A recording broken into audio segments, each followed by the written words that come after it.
জনাব তারেক রহমান ছাড়া কেউ করতে পারবে না, কেউ করতে পারবে না।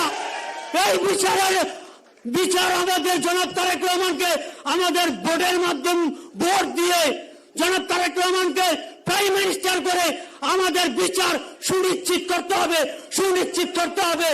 এই বলে আমি আমার বক্তব্য শেষ করছি। আল্লাহ হাফেজ। জিন্দাবাদ দেশনেত্রী বেগম খালেদা জিয়ার জিন্দাবাদ। শহীদ রাষ্ট্রপতি মোবারক। আগামী দিনের প্রধানমন্ত্রী জনাব তারেক রহমান যাতে হয়, আল্লাহর কাছে এই প্রার্থনা করেই আমি আমার বক্তব্য শেষ করছি। আল্লাহ হাফেজ, আল্লাহ হাফেজ, আল্লাহ হাফেজ। ভবিষ্যৎ হোক নিরাপদ, বিনিয়োগ হোক বিশ্বস্ত, আর আমার পছন্দ সল্ট বে। ওয়েলকাম টু সল্ট বে। স্যারের লাগে আমি কেস পার্টনার ছিলাম স্যার। আসসালামু আলাইকুম স্যার।